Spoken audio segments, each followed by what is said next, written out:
नमस्कार। आज के इस वीडियो में हम बात करने वाले हैं हमारे एजुकेशन सिस्टम के बारे में। क्यों हमारा एजुकेशन सिस्टम को एक फेलियर बताया जाता है और आखिर क्यों बच्चे इतने साल तक पढ़ाई करने के बाद भी बेरोजगार हैं। और इस वीडियो के आखिर में हम आपको बताएंगे कि इसे कैसे बदला जा सकता है।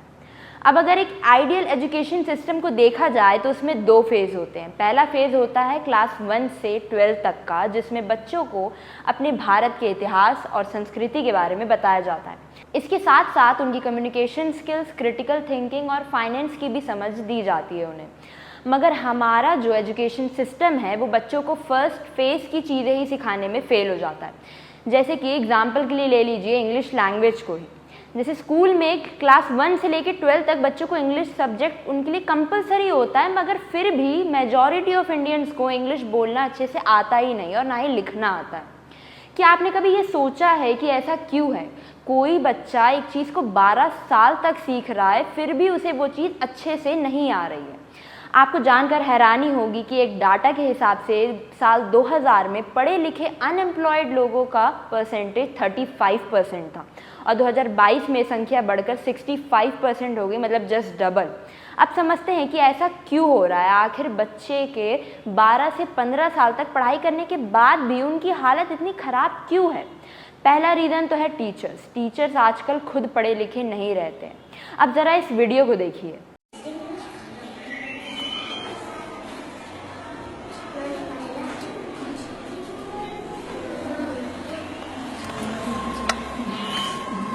जनवरी लिखे,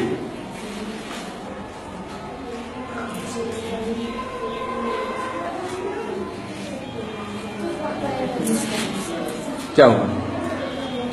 क्या हुआ? क्यों आपको जनवरी सही लिखा है? क्यों? क्या स्पेलिंग लिखा है? जनवरी लिखने आता है? क्या लिखा है? पढ़ के सुनाइए तो एक JUNGU। क्या हुआ? जनवरी। फरवरी,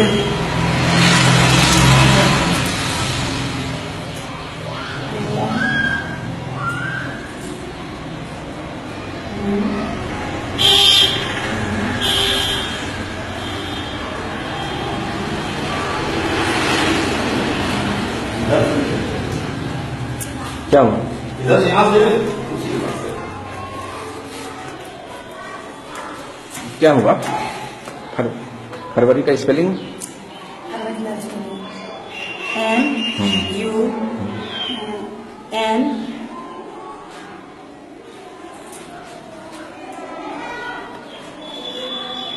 क्या नाम है आपका? मार्च का स्पेलिंग बोलिए। मार्च का MIJ। मार्च। आप कितनी पढ़ी हैं? इंटर हैं। किस डिवीजन से थे? कब नियोजन हुआ आपका यहाँ? 2007। अब तो आप समझ ही गए होंगे कि टीचर्स की क्या हालत है, कैसे टीचर्स हायर किए जा रहे हैं स्कूल में। इन टीचर्स को तो खुद पढ़ने की ज़रूरत है कि बच्चों को क्या पढ़ाएंगे। अब जो दूसरा रीज़न है वो पहले रीज़न से थोड़ा जुड़ा हुआ ही है। अब क्योंकि टीचर्स खुद इतने ज़्यादा एजुकेटेड नहीं होते तो बच्चों के बीच कई बार डिस्क्रिमिनेशन करते हैं। अब अगर टीचर्स खुद ही डिस्क्रिमिनेशन करेंगे तो पढ़ाई कहाँ से होगी और बच्चे मोरल वैल्यूज़ यानी नैतिक शिक्षा का कहाँ से ज्ञान ले पाएंगे। तीसरा रीज़न है डेवलपमेंट का ना होना। जो स्कूल में सिलेबस बच्चों को पढ़ाया जाता है वो जनरली थ्योरेटिकल नॉलेज पर ज़्यादा ध्यान देता है, लेकिन हमें ये समझने की कोशिश करनी होगी कि बच्चा जब तक प्रैक्टिकल करेगा नहीं तब तक उसे चीज़ें अच्छे से समझ कैसे आएंगी। क्योंकि रट्टा मार कर तो आजकल कोई भी मार्क्स ला लेता है, लेकिन मार्क्स लाएंगे तो उनके डेवलपमेंट के लिए ही अच्छा होगा। अब बात करते हैं इन चीज़ों को सुधारा कैसे जा सकता है। पहला तो एजुकेशन सेक्टर के ऊपर इन्वेस्टमेंट को बढ़ाना होगा हमें। दूसरा ये ध्यान रखना होगा कि टीचर्स जो बच्चों के लिए हायर की जा रही हैं उनके पास प्रॉपर क्वालिफिकेशन होनी चाहिए उनकी पोजीशन के हिसाब से। और तीसरा सिलेबस को थ्योरी के ऊपर ज़्यादा फोकस करने के बजाय प्रैक्टिकल पर ज़्यादा फोकस करना चाहिए।